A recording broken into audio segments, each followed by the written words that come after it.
Hi. Don't lean in. Okay. Yeah.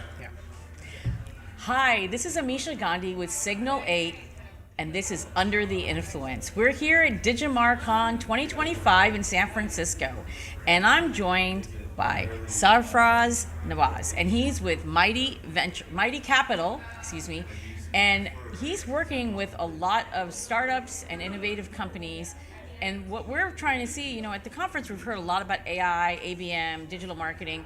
And what we'd love to know is, where are you investing, and what kind of companies are really profitable, and how do VCs are looking at companies these days and startups?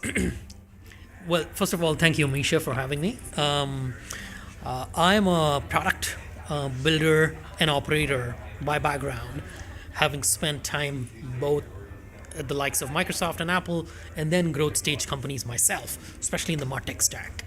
So today, with Mighty Capital, we essentially focus on enterprise B2B tech. Everything enterprise, from the data stack to automation to ITSM, so on and so forth. In terms of industry verticals, we look at financial services, we look at climate tech, health AI or healthcare broadly, including medical devices, and then all things enterprise, like I said. So we're not big into B2C or consumer products.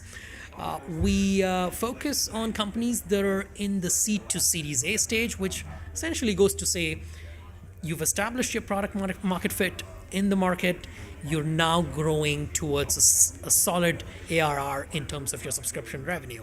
So we look at companies that are, sort of hitting the Series A range, if that makes sense.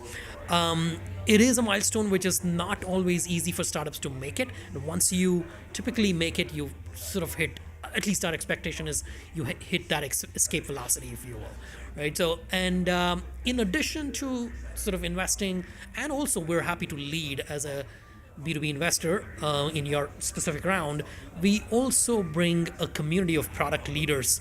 It's a nonprofit entity, and we believe it's the largest community of product leaders, CPOs, heads of products, to our portfolio companies.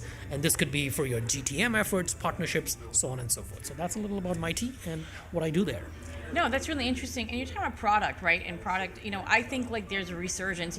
Before it was like, oh, we need brand and we need this and we that. Now we need demand gen. I think there's a resurgence of product marketing coming back, yes. But not product marketing and working just with sales enablement, but also with demand gen of the content team, but not talking about features and functionality, but the value added sale, right? I think a lot of companies, when they're in this stage, they're talking about the features, the bells and whistles, like, look what we solved. But I think a lot of those, companies, and you can correct me if I'm wrong, what I see is they're missing, like, what is the value that they're selling on, right? So can you talk to me a little bit about how, you help companies find that value to sell? Yeah.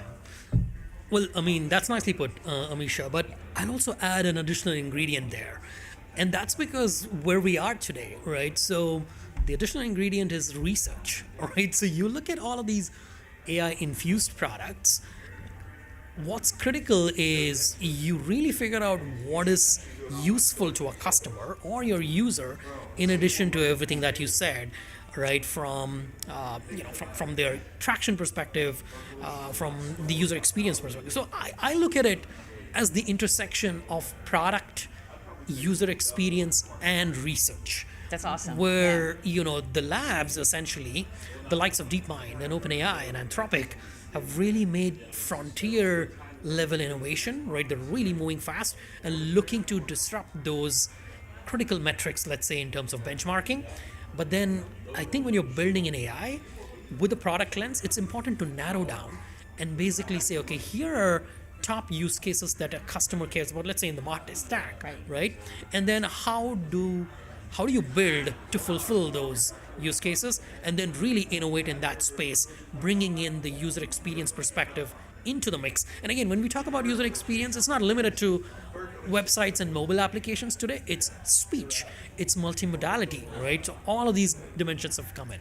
So that's really interesting. I think, again, fragmentation is where we're at, and we to orchestrate even between the user experience and product and what you're talking about. And that's really awesome that you guys are a nonprofit as well. So if you'd like to learn more, please reach out on LinkedIn, Sarfraz, and Mighty Capital, and stay tuned for more coverage from Digimarcom.